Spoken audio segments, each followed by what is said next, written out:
Most people think they know the story of the Opium Wars. It goes something like this. In the 19th century, the British Empire, greedy and cruel, decided to get an entire nation addicted to drugs. They flooded China with opium, hooked millions of people, and when the Chinese government tried to stop it, Britain sent gunboats, crushed the Chinese army, and forced the country open at the point of a cannon. A wicked empire of drug dealers versus an innocent victim. The birth of China's century of humiliation. Good and evil, as clean as it gets. And here's the thing. That version isn't exactly wrong. Britain really did fight 2 wars to protect a drug smuggling operation. Opium really did devastate Chinese society. The treaties that followed really were humiliating, and the consequences really do echo into the present day. So if you walked away believing just that, you wouldn't be lying to anyone, but you'd be missing almost everything that actually matters, because the popular story treats opium as the cause of these wars, when opium was closer to the spark than the fuel. It treats the conflict as a simple morality play when it was really the collision of 2 entire civilizations that could not comprehend each other, driven by forces that had almost nothing to do with drugs. And it hides the most uncomfortable truths of all. That the real engine of this catastrophe was a cup of tea. That the flow of silver across the planet mattered more than the flow of opium. That some of the people who made the opium trade possible were Chinese. That Britain itself was bitterly divided over whether the whole thing was a national disgrace. And that the war, which is remembered as being about opium, produced a peace treaty that didn't even mention the word. To borrow a phrase, most historians don't get the sequence of events wrong. They get the architecture wrong, they get the motives wrong, and they misunderstand who was really pulling the levers when the smoke finally cleared. So let me take you back and rebuild this story from the foundation up. Not the cartoon version, the real one. Because when you understand the true origin of the Opium Wars, you don't just understand one of the most consequential conflicts in modern history. You understand how global trade becomes global violence, how a nation's humiliation can shape its behavior for 200 years, and how the stories we inherit are almost always written to make somebody look innocent. Before we go any further, I want to be absolutely clear about something, because this is a story where it's easy to lose the human beings inside the economics. Opium addiction was a genuine catastrophe for the Chinese people. By some estimates, by the middle of the 19th century, millions of people in China were dependent on the drug. It hollowed out families, ruined careers, drained household savings, and corroded institutions from the army to the civil service. Nothing I'm about to say about trade balances and silver flows and diplomatic misunderstandings should be taken as minimizing that suffering or as letting anyone off the hook. The point of understanding the deeper causes is not to excuse what happened. It's to see it clearly. Because the cartoon version, as satisfying as it feels, actually makes it harder to understand how something like this happens and how it could happen again. So let's start where the real story starts. Not with opium at all. With tea. By the 18th century, the British had developed a national obsession with tea. It's difficult to overstate how completely this drink had woven itself into British life. Tea was breakfast, tea was comfort, tea was ritual, tea was identity. And every single leaf of it came from China, because at that time, China was effectively the only source of tea in the world. The demand was staggering, and it only grew. Britain went from importing a few tons of tea a year at the end of the 17th century to well over 1,000 tons a year by the middle of the 18th. Tea became one of the most important commodities in the entire British economy, and the taxes on it helped fund the British state itself. There was just one problem, and it was an enormous one. China didn't want anything Britain had to sell. This is one of the most important facts in the whole story, and it's one the popular version almost never explains. In the 18th century, China under the Qing dynasty was not a backward, isolated country waiting to be opened up. It was arguably the largest and most productive economy on earth, a sophisticated, self-sufficient empire of hundreds of millions of people that manufactured the finest goods in the world: tea, silk, porcelain, The Chinese made things everyone wanted, and in return, they looked at Britain's offerings, its woolens and its clocks and its manufactured trinkets, and they were largely unimpressed. Why would they want scratchy English wool in a country that produced the finest silk in existence? So the Chinese authorities set the terms, and the terms were simple. If you want our goods, pay in silver, hard silver bullion. That was the price of doing business, and Britain had no choice but to accept it. And this created a slow-motion crisis for the British, because silver was money, silver was national wealth, and it was flowing out of Britain and into China in a river that never reversed. For every chest of tea that came west, a fortune in silver went east and vanished into the Chinese economy, never to return. The British were, in effect, paying tribute to China for the privilege of their own addiction to a hot beverage. To the economic thinkers of the age, steeped in the doctrine that national power depended on accumulating precious metals, this was intolerable. It felt like slow bleeding. And the pressure to find a solution, any solution, built for decades. Now, layer on top of that the way this trade was actually conducted, because the physical and legal setup mattered enormously. The Chinese did not allow foreigners to roam their country freely or trade wherever they liked. All Western trade was funneled through a single port, Canton, what we now call Guangzhou, under a tightly controlled arrangement historians call the Canton system. Foreign merchants could only deal with a specific guild of licensed Chinese merchants. They were confined to a small strip of waterfront warehouses called the factories. They couldn't bring their families. They couldn't learn Chinese, at least not legally. They couldn't enter the walled city. They could only stay during the trading season, and then they had to leave. Every interaction with the Chinese state was mediated, restricted, and conducted on China's terms.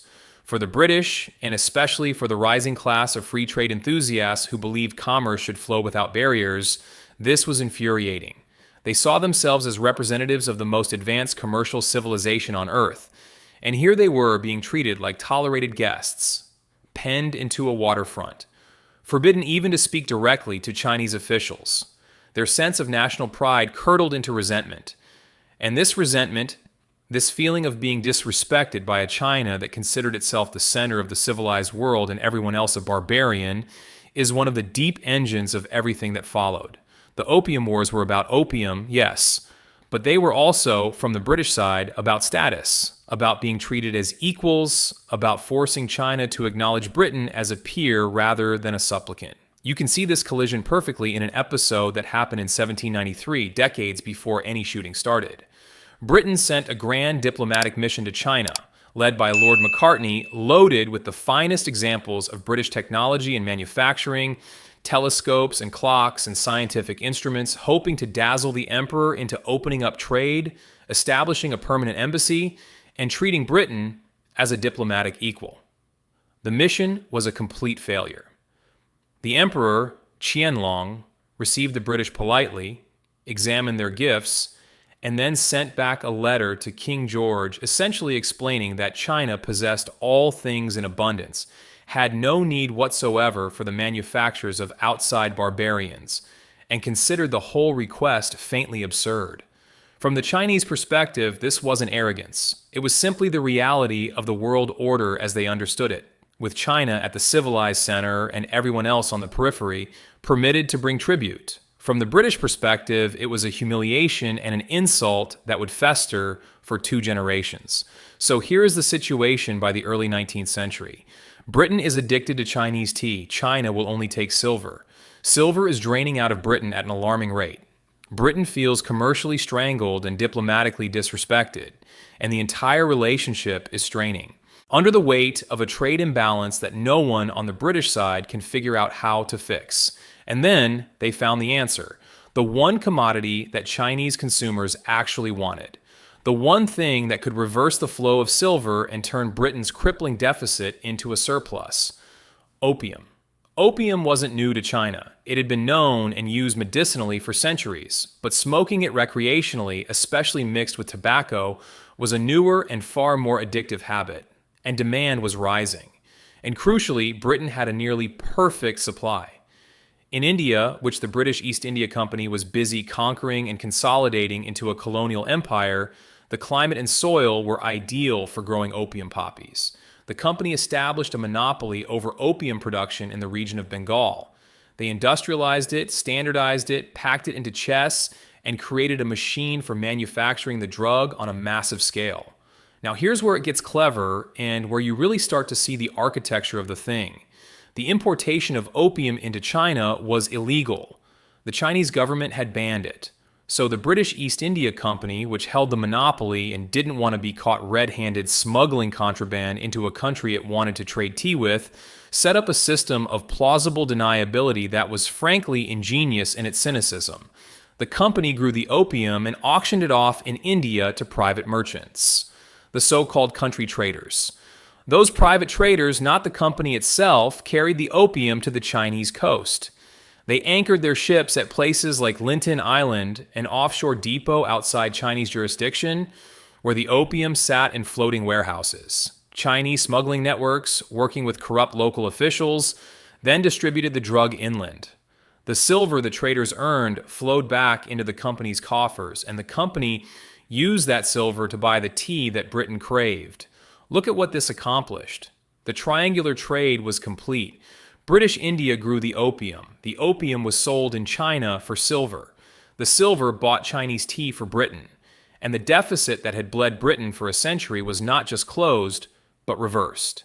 By the 1830s, more silver was flowing out of China than in. The bleeding had switched directions, and the numbers exploded. British opium exports to China went from a couple hundred chests a year in the early 18th century to over 20,000 chests a year by the 1830s, and then to more than 40,000 chests on the eve of the First War. Each chest weighed well over 100 pounds. This was no longer a trickle of contraband. This was one of the largest and most profitable drug trafficking operations in the history of the world, run with the quiet blessing of an empire, funneling addiction into China to pay for Britain's tea. But here's where I have to complicate the story, because this is one of the places where recent historians have genuinely challenged the old narrative, and it's fascinating. We tend to assume that the silver draining out of China in this period was entirely the fault of opium. British drugs in, Chinese silver out, simple. But some economic historians looking at the actual global flows of silver have argued that the picture is more complicated than that. Around the same time, on the other side of the planet, the Spanish colonies in Latin America were fighting their wars of independence. And Latin America, especially Mexico, had been the source of most of the world's silver for centuries. Those independence wars disrupted silver mining and cut global silver production dramatically. So even as opium was pulling silver out of China, the total amount of silver in the world economy was contracting, and less of it was flowing toward China in the first place. Why does this matter?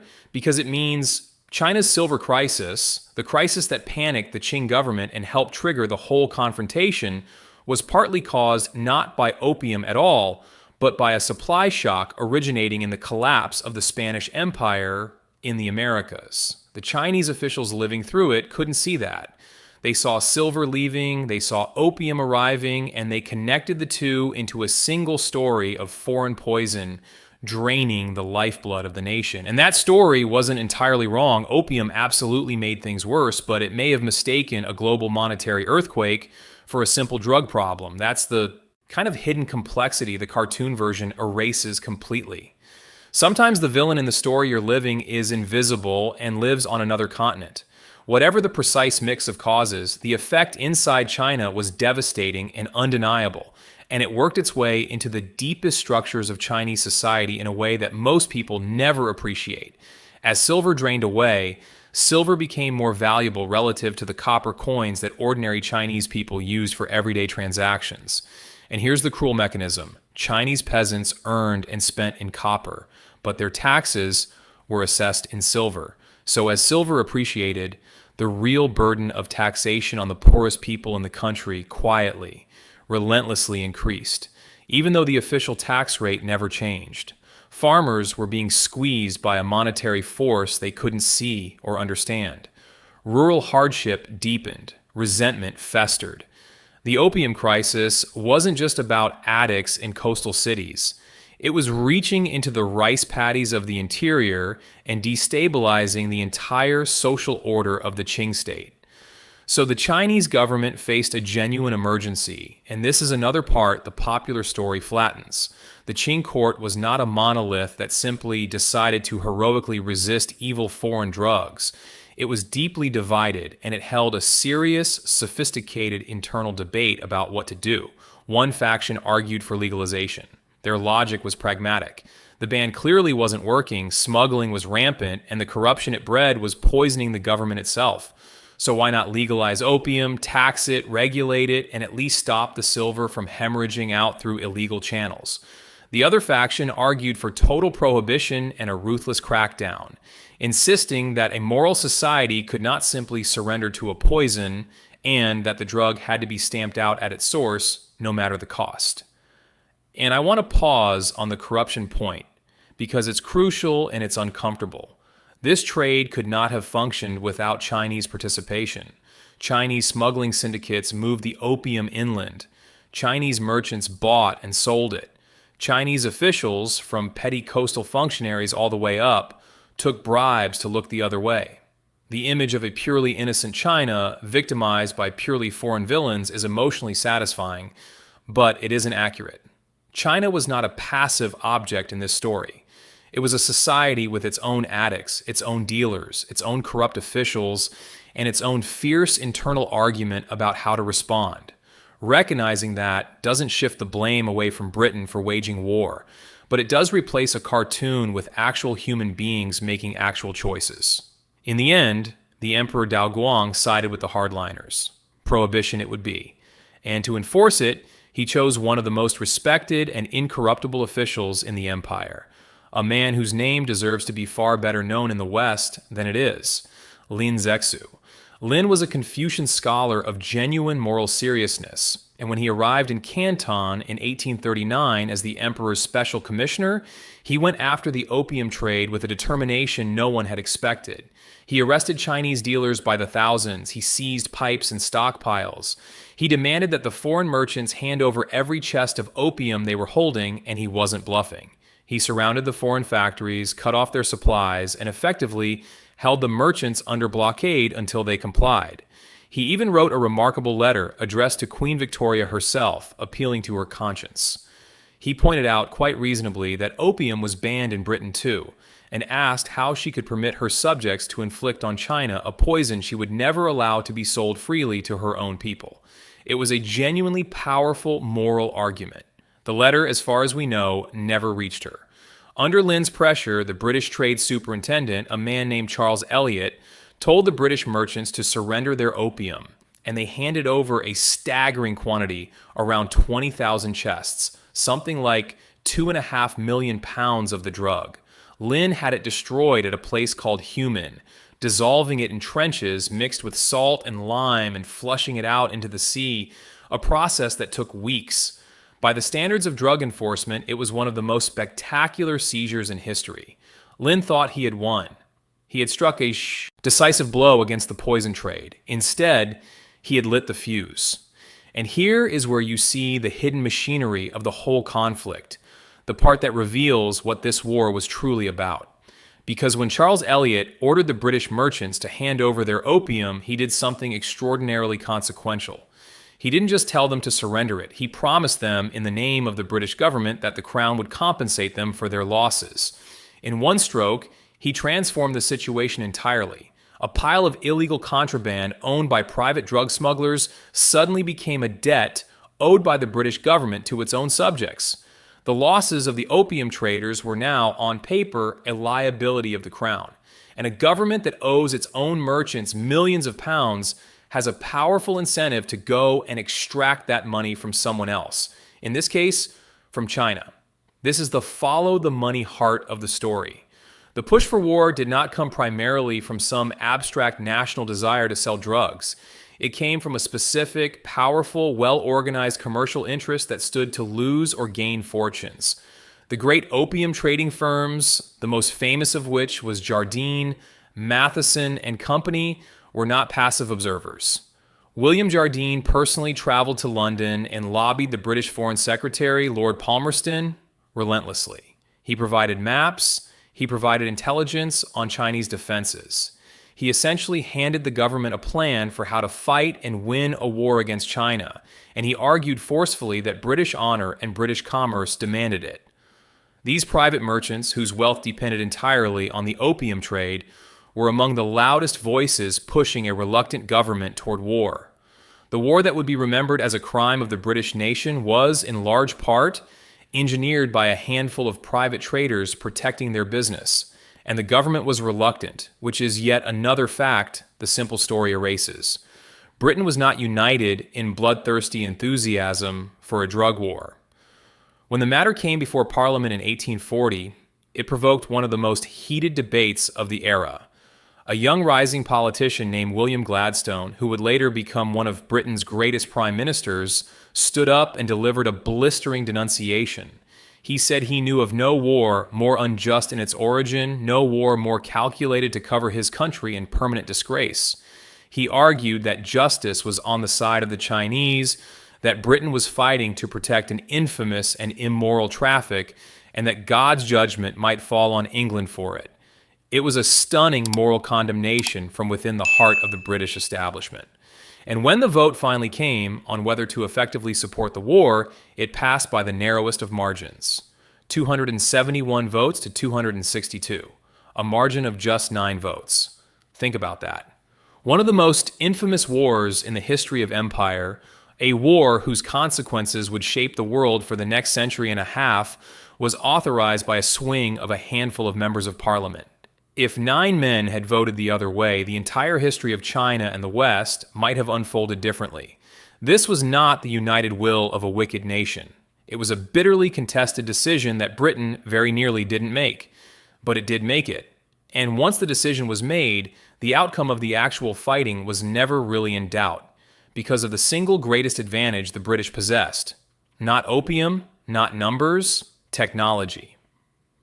By 1840, Britain was in the full surge of the Industrial Revolution, and it brought the products of that revolution to war. Steam power, iron ships, modern rifled artillery.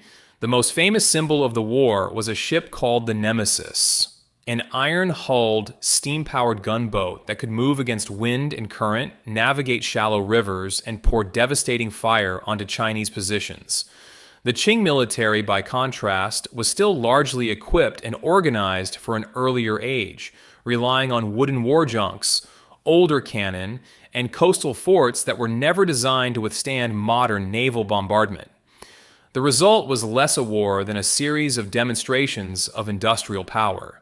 British forces sailed up the Chinese coast, bombarded and captured key ports almost at will, seized islands, and pushed inland along the rivers. Chinese soldiers often fought with genuine bravery, but bravery could not close the technological gulf. When the British threatened to cut the vital artery of the Grand Canal and menace the city of Nanking in 1842, the Qing government had no choice but to sue for peace. And here we come to the single most revealing fact in this entire story. The peace treaty that ended the First Opium War, the Treaty of Nanking, signed in 1842, did not mention opium, not once. Let that sink in. The war we call the Opium War, the war supposedly fought to force opium on China, ended in a treaty that said nothing about opium at all. It didn't legalize the drug. It didn't even really address it, except that a chunk of the indemnity was quietly earmarked to reimburse the merchants for the opium Lin had destroyed. If this war had truly been about forcing China to accept opium, you would expect the treaty to be all about opium. Instead, the treaty was about something else entirely, and what it was about tells you what the British really wanted all along. The Treaty of Nanking forced China to cede the island of Hong Kong to Britain, giving the empire a permanent commercial base on the Chinese coast. It forced China to open 5 ports to British trade and residence, shattering the old Canton system and its restrictions. It abolished the licensed merchant monopoly, opening Chinese commerce to British merchants directly. It imposed a massive indemnity of 21 million silver dollars, covering Britain's war costs, the merchants' debts, and the destroyed opium. And through follow-up agreements, it established the principles that would define the coming century. Fixed tariffs that China could not raise on its own. Most favored nation status, meaning any concession China gave to one foreign power automatically extended to Britain. And extraterritoriality, the extraordinary principle that British subjects in China would be subject to British law, not Chinese law, effectively placing foreigners above the legal system of the country they were living in. Do you see what this reveals? The war was never fundamentally about the drug. Opium was the flashpoint, the specific incident that triggered the fighting. But the underlying goal, the thing Britain actually extracted, was the forcible opening of China, free trade on British terms, diplomatic and legal equality, and then superiority. An end to China's ability to set the rules of its own commerce and control its own coast. Opium was the crowbar. The prize was China itself, pried open at last after a century of frustration. The tea, the silver, the wounded national pride, the free trade ideology, all of it culminated not in a drug deal, but in the dismantling of Chinese sovereignty. And because the treaty never actually resolved the opium question, the underlying tensions never went away, which is exactly why 14 years later, it happened again. The Second Opium War, from 1856 to 1860, makes the true motives even more transparent, because by now, the pretext was almost laughably thin. The spark this time was an incident involving a ship called the Arrow. Chinese authorities in Canton boarded the vessel, which was registered barely in Hong Kong, and arrested several Chinese crew members on suspicion of piracy and smuggling. The British claimed this was an insult to the British flag. There was just one problem. The ship's British registration had actually expired. Even British officials privately acknowledged the legal case was worthless. But Britain wanted a war, or more precisely, wanted an excuse to force further concessions, and a flimsy pretext was good enough. France joined in, using the execution of a French missionary in the Chinese interior as its own justification. The two great European powers formed an alliance against a China that was, at that very moment, being torn apart from within by one of the deadliest civil wars in all of human history. That civil war deserves a moment, because it's the context the Opium Wars are almost never told alongside, and it changes everything. At the same time, Britain and France were attacking from the coast. China was convulsed by the Taiping Rebellion, a massive internal uprising led by a man who believed he was the younger brother of Jesus Christ. The Taiping Rebellion raged from 1850 to 1864 and killed an estimated 20 million people or more, making it one of the bloodiest conflicts in the entire history of the world, on a scale that dwarfs the Opium Wars themselves in raw human cost. So, when we picture the Second Opium War, we should not picture a strong, unified China being bullied by foreigners. We should picture a dynasty fighting for its very survival on two fronts at once, hemorrhaging soldiers and silver and legitimacy, cracking down the middle. The foreign powers didn't attack a mighty empire at its peak. They attacked a wounded giant that was already bleeding to death internally. The Opium Wars didn't happen to a strong China. They happened to a China that was falling apart, and they accelerated the fall. The Anglo-French forces, better armed and better organized, pushed their way north despite fierce resistance and some genuine Chinese victories at fortified positions like the Taku forts. And in 1860, they did something that remains a raw wound in Chinese memory to this day. Having marched on Beijing and enraged by the capture, imprisonment, and torture of a group of their envoys, several of whom died, the British commander, Lord Elgin, ordered the destruction of the old summer palace, the Yunming Yuan. This was not a military target. It was one of the most magnificent complexes of palaces, gardens, temples, and art in the world. The imperial retreat of the Chinese emperors, filled with priceless treasures accumulated over generations. British and French troops looted it thoroughly, and then, over the course of days, burned it to the ground. The scale of the cultural destruction was almost incomprehensible. Some of the treasures taken from that palace still sit in Western museums and collections, and the demand for their return remains a live political issue between China and the West in our own time. The Second Opium War ended with the Convention of Peking and the treaties of Tientsin, and now, at last, the naked aims were written plainly into law. More ports opened. The Kowloon Peninsula added to British Hong Kong. Foreign diplomats finally permitted to reside permanently in Beijing, ending forever the old tribute system fiction that China dealt with lesser barbarians rather than equals. Christian missionaries granted the right to travel and preach throughout the interior. And this time, opium was explicitly legalized. Only now, after 2 wars and decades of pretense, was the drug trade openly written into the law of the land. The thing the First War supposedly achieved was only actually accomplished by the Second, which shows you how little the First War had really been about opium in the first place. So step back and look at what these 2 wars actually accomplished, because their true legacy has almost nothing to do with the specifics of any drug. They marked the beginning of what the Chinese would come to call the Century of Humiliation, roughly the 100 years from the First Opium War to the founding of the People's Republic in 1949. A century in which China, the empire that had once considered itself the center of the civilized world, was carved into foreign spheres of influence, forced to sign one unequal treaty after another, stripped of control over its own tariffs and legal system, its capital occupied more than once, its territory seized, its sovereignty systematically dismantled by outside powers. The Opium Wars were the opening act of that long national trauma. They were the moment the old world order, with China at its heart, was shattered by the gunboats of an industrialized West. And this is where understanding the true origin of these wars becomes not just a matter of historical accuracy, but a key to understanding the present. Because the memory of the Opium Wars and the humiliation they inaugurated is not some dusty historical footnote in China. It is a living, foundational part of modern Chinese national identity. It is taught in every school. It is the origin story of why China fell behind, why it suffered, and why it must never again allow itself to be weak enough for foreigners to dictate its fate. When Hong Kong was returned to China in 1997, it was framed explicitly as the closing of a wound that had been opened in 1842. When modern China insists with such fierce sensitivity on its sovereignty, on non-interference, on never again being pushed around by Western powers, it is speaking in a language whose grammar was written in the Opium Wars.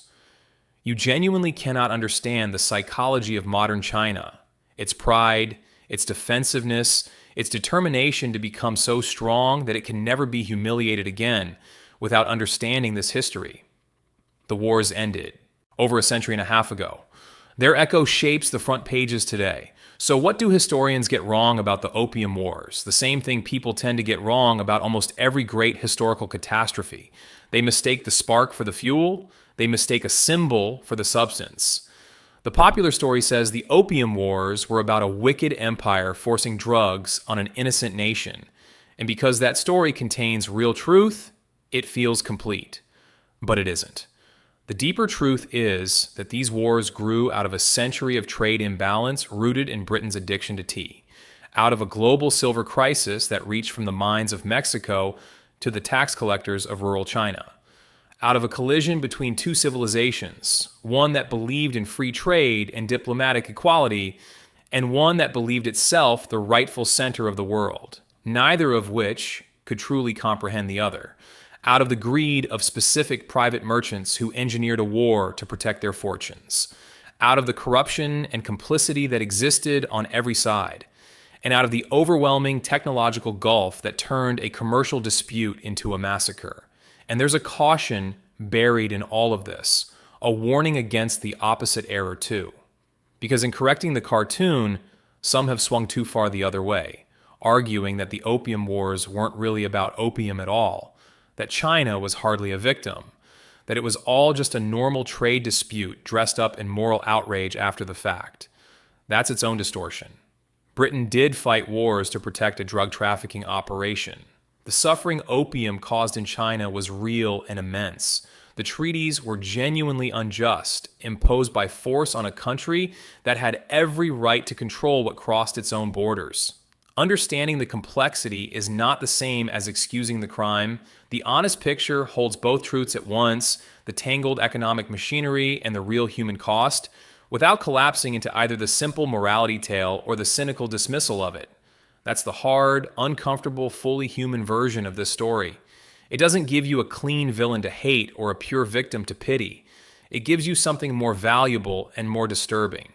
A picture of how the ordinary machinery of the world, a cup of tea, a flow of silver, a balance of trade, the ambitions of a few merchants, the pride of two empires, can grind its way, almost casually, into violence, addiction, and a century of suffering. Nobody sat down and planned the century of humiliation.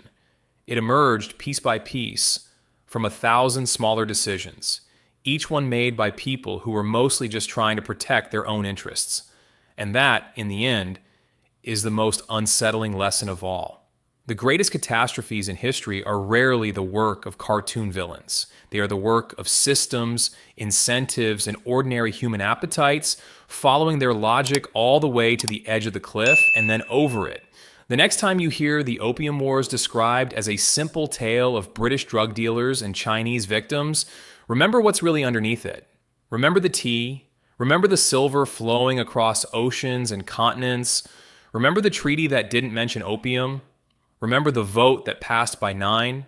Remember the palace burning for 3 days and the empire cracking apart from the inside while the gunboats came up the river. And remember that the story we're usually told, like almost every story about the powerful and the conquered, was shaped to make something complicated feel simple and to let a great deal of uncomfortable truth quietly slip beneath the surface. If you found this deep dive valuable, take a second to hit that like button and subscribe to the channel. It genuinely helps more than you'd think, and it's what lets me keep making these long, carefully researched breakdowns of the history we thought we understood. And if you've got your own perspective on what really drove the Opium Wars, drop it in the comments. I read every single one. Thanks for watching, and I'll see you in the next one.